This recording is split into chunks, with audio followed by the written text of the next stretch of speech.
What happens when you visit one of the most haunted places in America? I live an hour and a half from Galveston, Texas. I have a Catholic YouTube channel that focuses almost exclusively on purgatory. This is a story that I wanted to dive into, and here are some of the questions that I had going in. Is it really haunted? What is going on there? What does the church say about these types of situations? What can the purgatory mystics that we have learned so much from teach us about these types of situations? And what are we as faithful Catholics to do?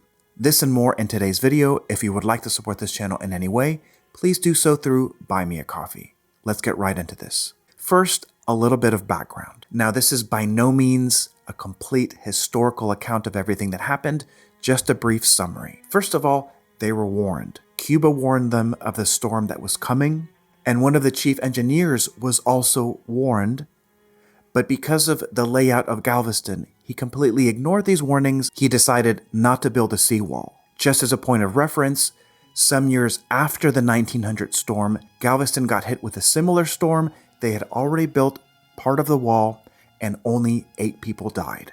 So what happened? In 1900, on September 8th, Galveston got hit by a Category 4 hurricane with winds upwards of 145 miles an hour, totaling about $1.5 billion worth of damage. And this storm killed upwards of 12,000 people in Galveston, around 5,000 in Louisiana. Everyone was completely unprepared. Ever since then, ghost stories have surged throughout the island, and Galveston has since become one of the most haunted places in the United States. These are some of the most famous stories. There is a woman known in the Hutching and Seeley building. By the use of a simple rope, she rescued over 50 people. She expended so much energy that when the waters receded, she died from exhaustion and infection. It is said that her ghost is now seen walking back and forth in the 3rd floor attic space. The Sisters of St. Mary's of the Incarnate Word daisy chained children together with rope, thinking that this was the best way for them to save them. As the waters came in, being that September 8th is one of the feast days, the birthday of the Blessed Mother, they sang a song in honor of the Blessed Mother, asking for her protection. Alas, all their efforts were not to be successful. The weight of their habits and the weight of the children actually led them all to drown, and their bodies were scattered throughout the area, almost into Texas City, about 20 minutes away. It is said that a majority of them were found where there is a Walmart currently present, and it is said that this is one of the most haunted Walmarts, that people will see things flying off the shelves, or they'll hear the sound of children running around. Nearly every single historical building there on the Strand, as well as some of the older mansions in the city of Galveston, have their reported ghosts. Sometimes it's a sound of children, sometimes it's objects moving here and there, sometimes it's just sightings of them walking up and down on one of the floors. This will be reported both by the locals as well as people that come in and visit just for a short time. And it seems that it's not just people that died in this 1900 storm. A person also reported someone that looked like a modern person, possibly someone who had been a drug addict that appeared to them and started chasing them. Similarly, it is reported on the American National Insurance Company building, the tallest building in that area, that sometime after the storm, around 3 a.m., a man jumped off the top of the building committing suicide, and people will report seeing his ghost doing that every night at 3 a.m. The stories go on and on, some more dramatic, some less so. First of all, what does the church say about ghosts? What are we to think of these things? Is there really haunting there? It is safe to say that the phenomena of ghosts is so universal that we cannot deny it. We see it present in the scriptures. We see it present in every single religion. Now, what is tragic here is that the church does not have an official stance on ghosts. If you look up what the church teaches, there's not a specific teaching. Despite there not being an official teaching, saints, mystics, and the tradition has something to say. Listen to what St. Thomas Aquinas has to say on this subject. St. Thomas Aquinas disagreed with Augustine on the question of ghosts, concluding in the supplement to the third part of the Summa that it is absurd to say that the souls of the departed do not leave their abode, claiming Augustine was speaking according to the common course of nature in denying the possibility of ghosts. Aquinas asserted that according to the disposition of divine providence, separated souls sometimes come forth from their abode and appear to men. It is also credible that this may occur sometimes to the damned, and that for man's instruction and intimidation they be permitted to appear to the living. Further, he said, souls are able to appear wondrously to the living when they will. Not only did Aquinas believe in the possibility of ghosts, but he seems to have encountered them himself. On 2 recorded occasions, deceased souls visited the angelic doctor, Brother Romanus, who Aquinas did not realize he had died yet, and Aquinas' deceased sister. So in case for you that are skeptics, one of the head doctors of the church says it is true. Here's my observation.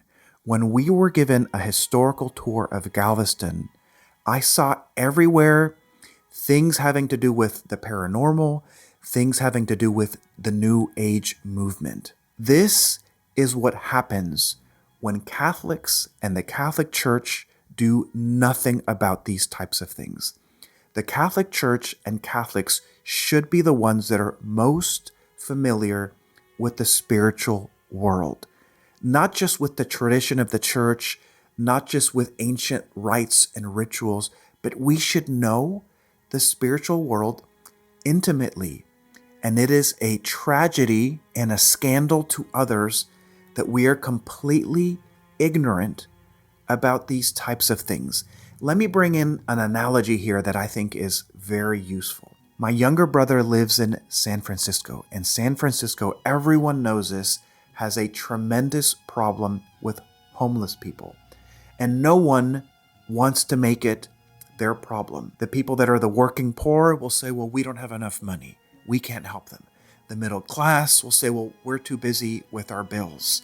The upper class and the rich say, well, we're too sophisticated to deal with these types of people.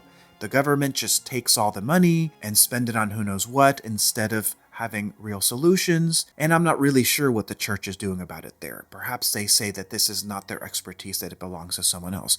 So basically, everyone wipes their hands of the homeless. Why? Because they are difficult to deal with. They are a severe problem, and it takes a lot of work to help them. The souls in purgatory, which are what ghosts are the homeless of the spiritual world. No one wants to deal with them. Lay people say, oh, we don't have authority. It's the priest's problem. And priests say, well, I'm too busy. Give it to the exorcist. And then the exorcists say, no, well, I'm not experienced enough. I'm busy with this. Give it to Father Rippinger. And Father Rippinger says, well, he's too busy. And then they pass it on to the bishop that, no, I deal with administrative things. And then they pass it on to the Pope that says, no, that's not my problem. Everyone, it's not anyone's problem. They pass it on from one to another with supposedly valid excuses.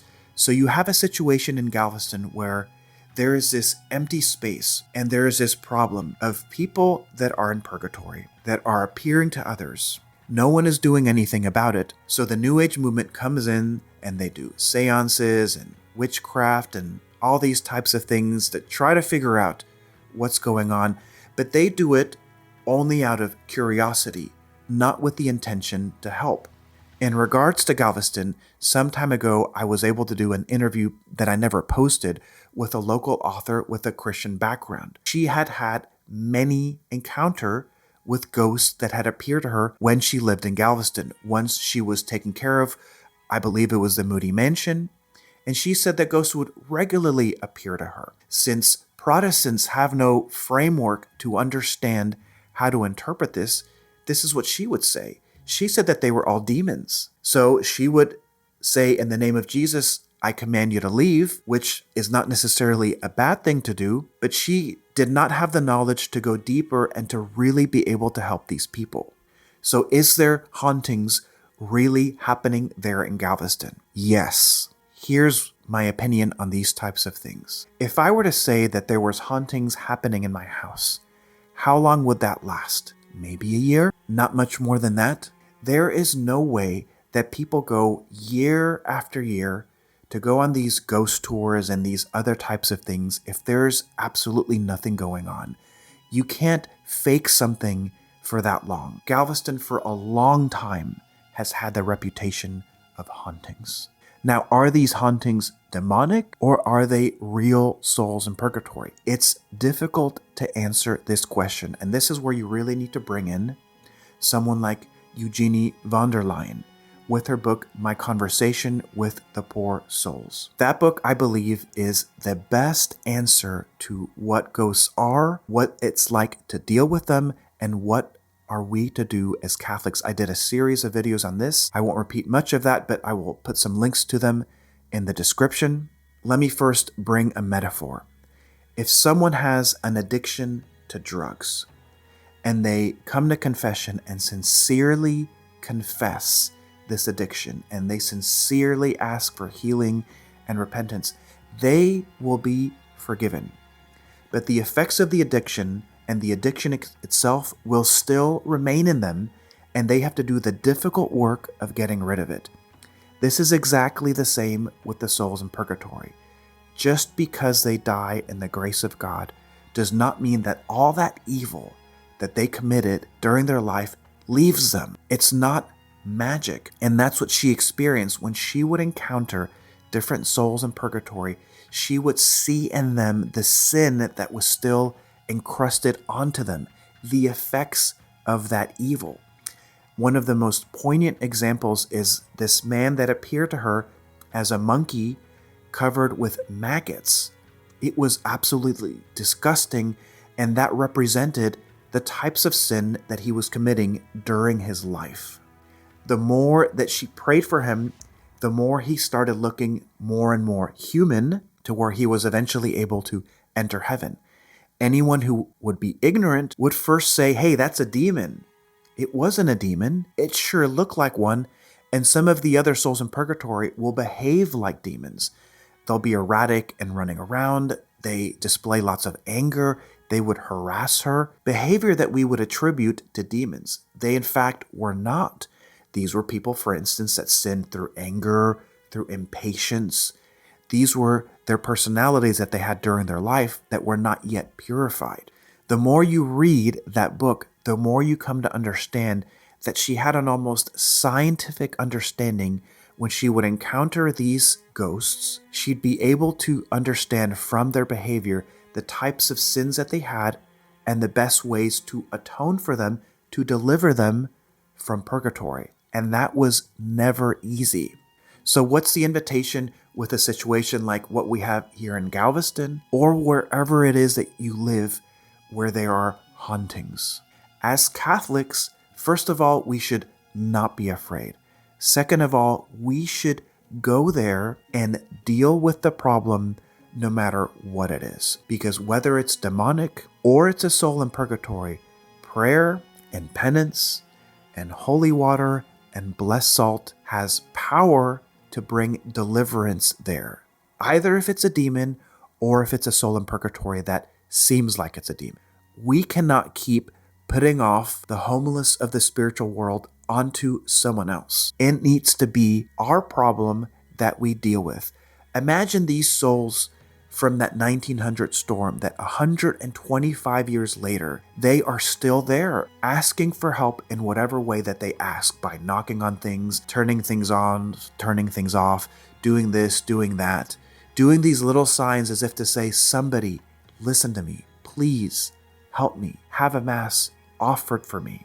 And what do? We have those that don't believe, those that just stare at them through curiosity, and those that dismiss them as possessed. Isn't that what we do with the homeless? We do the exact same thing. What comes to mind is the story of the Good Samaritan and the incredible message behind it that Jesus leaves us with the question that he asked, who was neighbor to the man that had been robbed? And the person responded, the one that treated him with mercy. All of the people that passed him had valid reasons not to help him. In the same way, all of us have valid reasons not to help these souls in purgatory. especially the more frightening ones. Jesus invites us to have mercy on them, to approach them with courage and with prudence, and to deliver them from purgatory. It wasn't convenient for Jesus to die on the cross for you. It's not going to be convenient for you to help the souls in purgatory. Whose responsibility is it to deal with the souls from the 1900 storm? Ours.